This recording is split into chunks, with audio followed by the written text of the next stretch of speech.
The spoon-billed sandpiper. Precious, fragile, resilient. These chicks and their parents are 4 of only 650 estimated to be living today. Here on Russia's vast tundra, the critically endangered birds make use of the Arctic's 24-hour sun, abundance of small insects, and relative safety from disturbance, building their strength for an epic annual migration they've evolved to navigate over thousands of years. But they must not linger and need to move on quickly before the Arctic winter returns. And herein lies their most pressing struggle: to find safe and productive sites during their long journey south and back again.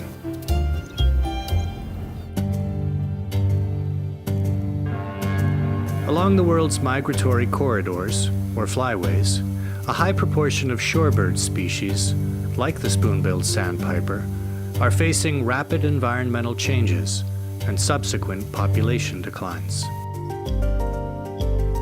These migratory shorebirds travel over political borders, relying on healthy natural habitats that span entire hemispheres.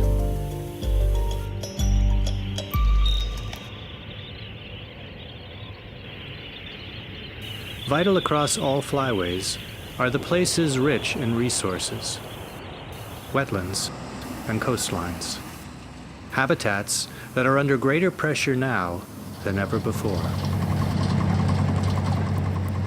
Coastal zones make up just 4% of the Earth's total land, yet they contain more than 1/3 of the world's human population. Shorebirds and ever-increasing populations of people rely on these same rich intertidal zones. The spoon-billed sandpiper is not alone in its journey, or in its population decline in the East Asian Australasian flyway, which stretches from Arctic Russia and Alaska down to Australia and New Zealand, passing through almost 24 countries.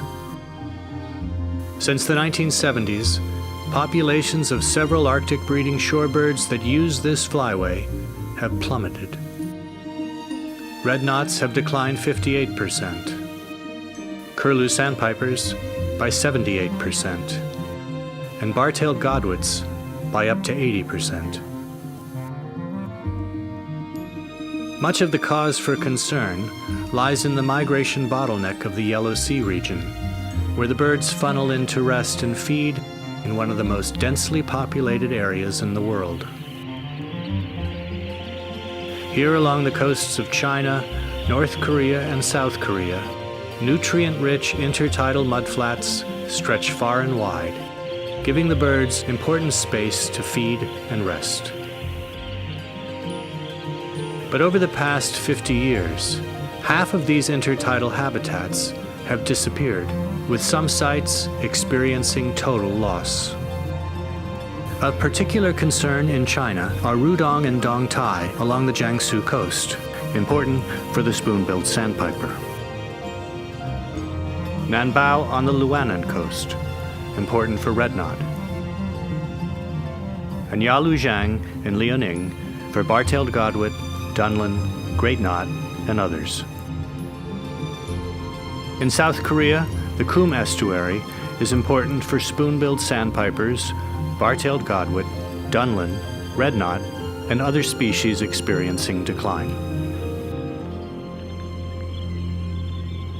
Arctic breeding shorebirds are in decline in most of the flyways. The East Asian flyway is attracting the most attention because the declines on the East Asian flyways are the strongest. One threat is reclamation of the intertidal habitat. It's the most endangered ecosystem on the flyway. Intertidal areas of East Asia are shrinking faster than tropical forests.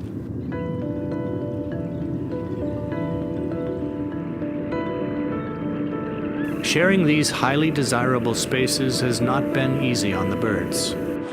Growing populations of people also need spaces to live, jobs to work, and room to grow.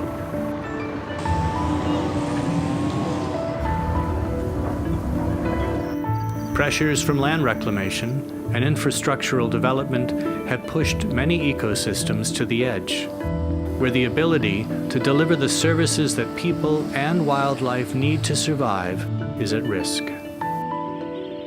But there are promising signs that leaders from all over the world are beginning to recognize the potential for a new relationship between coastal land use, people, and birds. In early 2018, China's central government announced dramatic changes to their land reclamation policies, halting harmful practices and bringing hope to shorebird species in decline.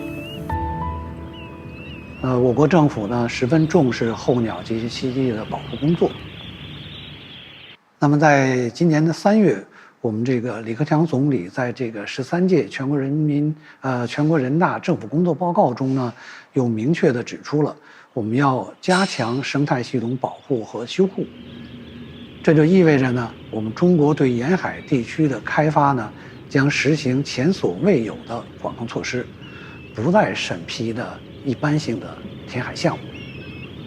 那么这些一系列的政策和措施呢，对于保护黄渤海地区这个东亚澳大利亚迁徙路线上仅剩的一块候鸟的滩涂栖息地呢，具有十分重要的意义。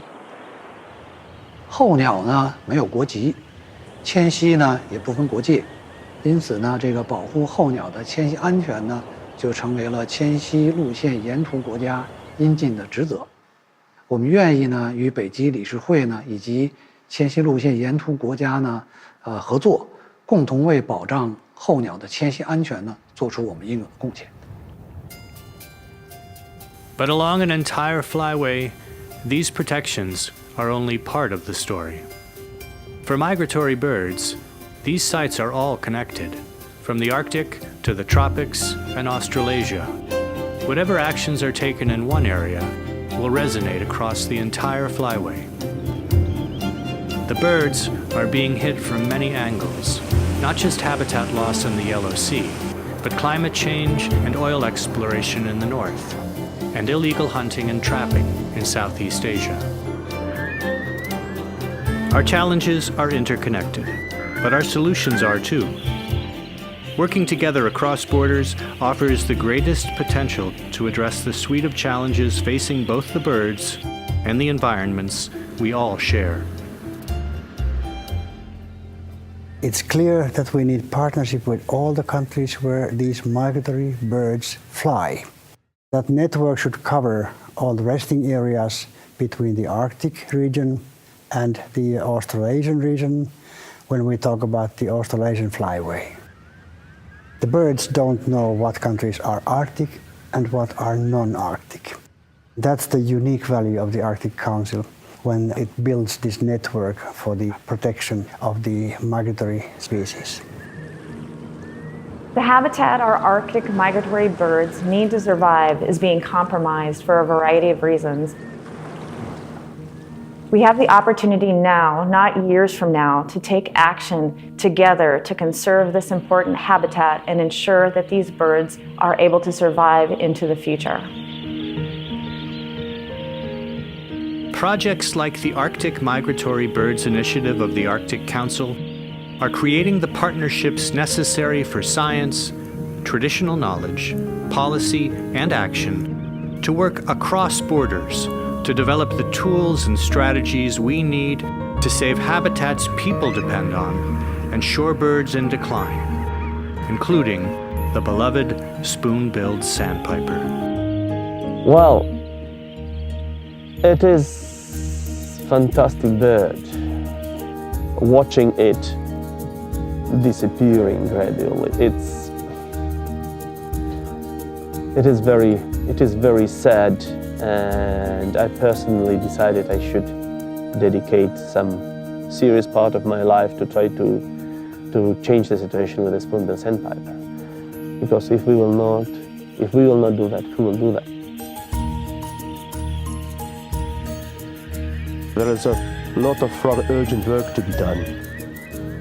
East Asian countries will work together with Arctic countries on concrete, practical conservation projects on the ground, which can help to turn the tide and make sure our Arctic birds are not disappearing.